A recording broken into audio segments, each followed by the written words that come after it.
Ang hardest decision na nagawa ko sa buhay ko, wala nang iba kundi magpatuloy sa path na to, like working as an artist. And torn ako between working as an artist and doing yung job talaga. Kasi before ako pumunta dito, I was planning to work sa Australia. Pero ayun nga, siguro God's na rin, way of telling me to do my passion. Siguro hindi rin ako sasaya kapag pinagpatuloy ko yun. So, ayun, I'm happy naman na may growth naman ako dito sa pagiging artist.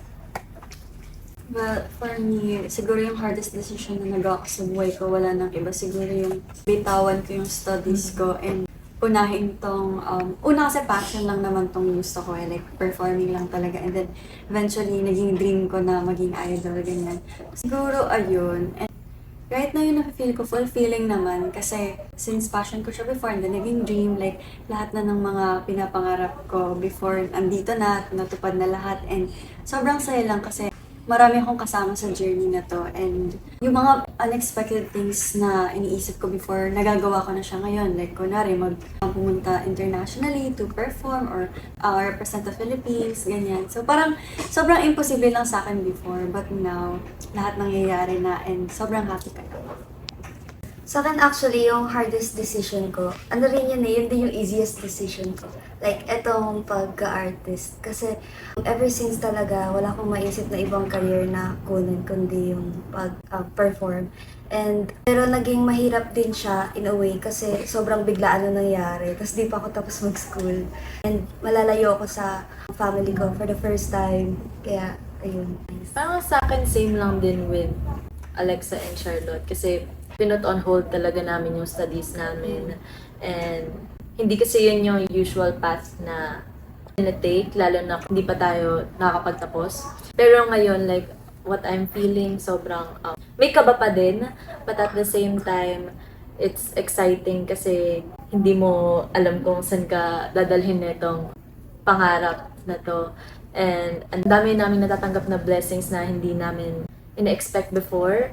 So, ang dami pang pwedeng mangyari. So, I'm just very thankful and parang dito talaga natetest yung lakas ng loob namin and yung faith namin kay God. Kaya, ito talaga yung parang hardest decision pero at the same time, gagawin namin worth it.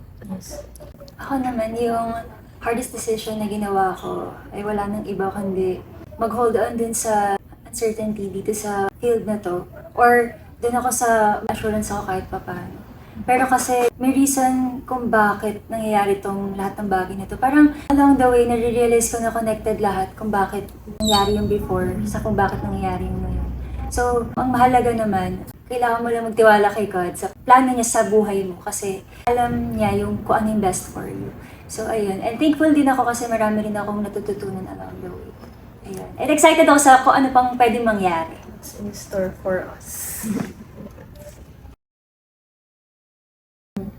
Ako, yun nga, meron pa rin siyang kaba kasi di mo pa alam kung ano mangyayari sa pinili mong decision.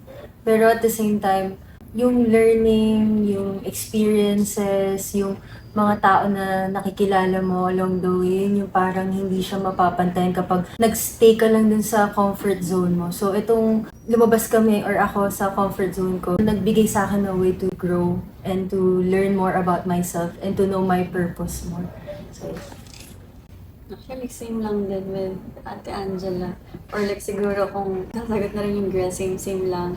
Siguro takot, kaba, and at the same time masaya. Kasi nga, ayun nga, lahat naman ng ginagawa namin ngayon, parang mukha naman sa kalooban namin lahat. Like, we're doing it like genuinely and happily.